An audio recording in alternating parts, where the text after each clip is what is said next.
This is Farmers Inside Track, supported by Food For Mzansi. Inspiration for your business and life. From South Africa's farmers and agripreneurs.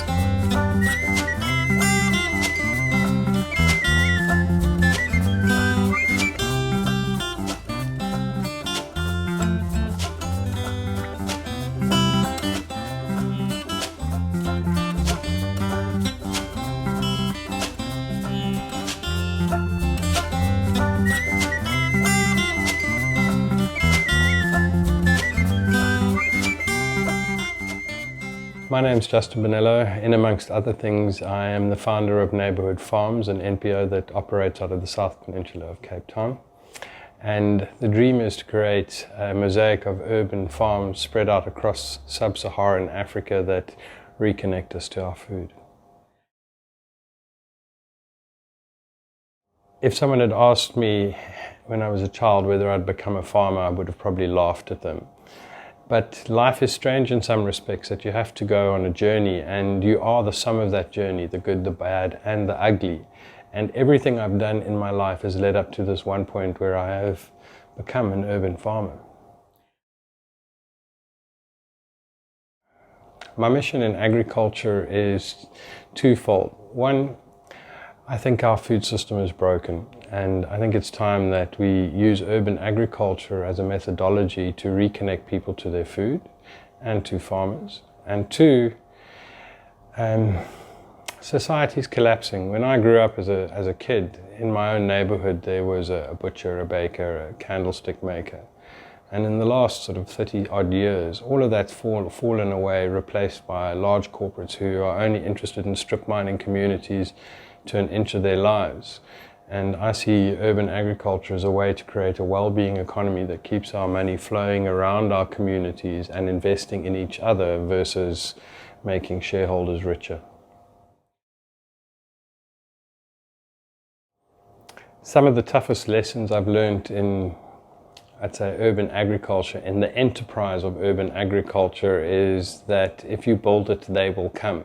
And I don't mean the clients and the customers, I mean the wildlife. And how do you plan to have porcupines on all your sites? You can't. And I mean, any farmer will tell you those guys will help themselves to anything that's growing underground, your heritage sweet potatoes, your beetroot, your carrots, and they will find a way in.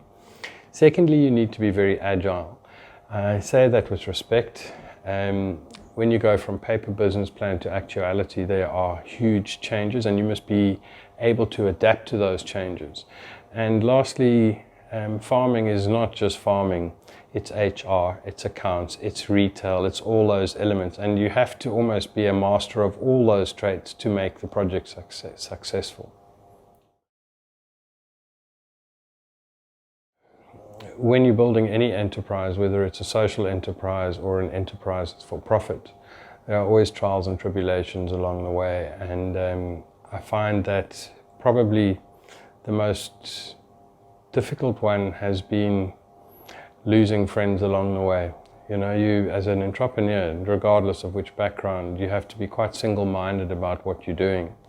And it can cost you friends, relationships, etc. The ups and downs economically, those things you can deal with. You've got to be agile, you know. But the biggest trials have been losing friends. Yeah.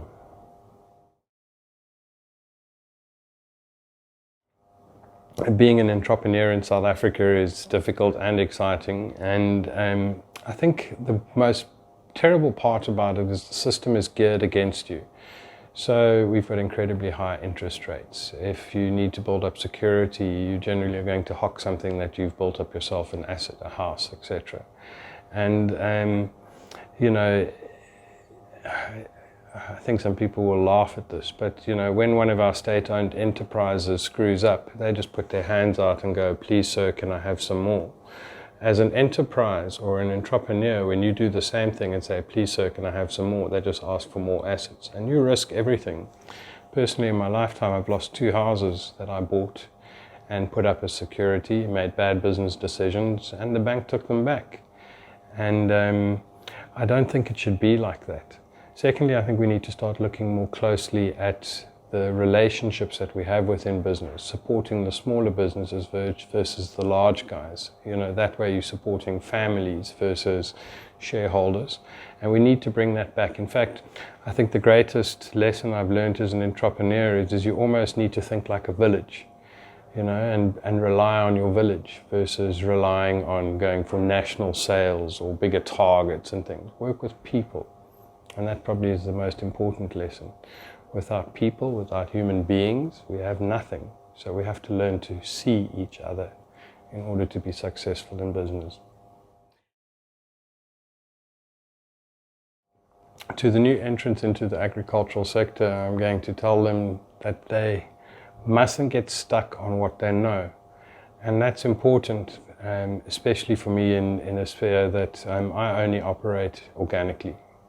And a lot of the guys are focused on chemical solutions for pesticides, herbicides, and on destructive methods to protect their livestock. I'm going to implore them to explore alternatives that allow us to live harmoniously with nature versus destroying it. And my favorite saying is, try organic food, or as your grandparents called it, food. You know, there's been a symbiosis on the planet between people and plants and domestic livestock for a hell of a long time. And if we think we're smart enough to outwit hundreds of thousands of years of evolution, we're fooling ourselves. Ultimately, whatever we do now is going to have an impact on everyone downstream in their lives, including our children. So we better make damn sure right now that we start applying regenerative agricultural practices, not just sustainable ones. Sustainable implies maintaining the status quo. We're too far gone to keep everything as it is right now. We need to improve our environments. And in agriculture, that's really important because farmers are ultimately custodians of the land. And you never hear about a seventh generation doctor or teacher or anything else. You only ever hear about a seventh generation farmer. And for families, in fact, here's a good way of putting it. It's not unusual in the farming business for a great-grandfather to start a project that a great-grandson will finish off.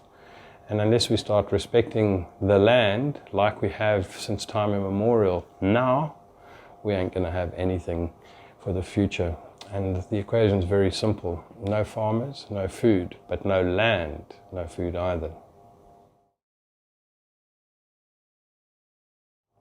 I think the thing that makes me most angry about the agricultural space is that farmer, regardless of background, whether it's domestic livestock, dairy, vegetables, doesn't matter, doesn't get value for the work that they actually do.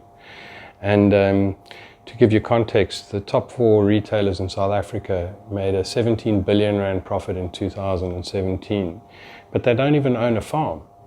And you know, this equation of, in fact, it's easiest explained with my hands. In the old days, farmers and consumers were connected like this, if we weren't the farmer ourselves. And what's happened in the last 100 years is that gap has grown. And it's an economic scale at the same time. So I believe consumers are paying what they should, but all the middlemen that sit here put pressure backwards on the farmer. So the farmer is getting less and less and less. But these are custodians of the land. Actually, what we have to do is we have to bring the two closer together. And we have to figure out a retail system that gives farmer value for what they do, not shareholders. When I was developing Neighbourhood Farm, the game changer for me was after 5 years. I spent 5 years refining a business model, and I managed to get a meeting with Premier Zille. And she saw what we were trying to do with Neighbourhood Farms. And having someone believe in you enough to make sure that you got the funding to kickstart the project was the most amazing thing. Second thing was breaking ground. And I mean, we're a very young organization, we're only 18 months old now, when we broke ground on our first farm. And third one would have been the first harvest. You know, there's that special moment, it doesn't matter, you do all the infrastructure builds and things, but when you pull that first carrot out of the ground and you wipe it off and you put it into your mouth, that's the amazing part. when I started this project, it was never about winning awards for changing how people think. The true reward is actually seeing how your community adopts what you're trying to do. And in fact, I often think about it in that I didn't call it Justin's Farm. I called it Neighbourhood Farm for one specific reason. It doesn't belong to me. It belongs to the community. And this connection between each other through food is probably the most important thing. I'm not trying to sell you foie gras foam or ingredients you can't find or ingredients that are from somewhere else in the world. I'm imploring you to connect with your own community and support your own community.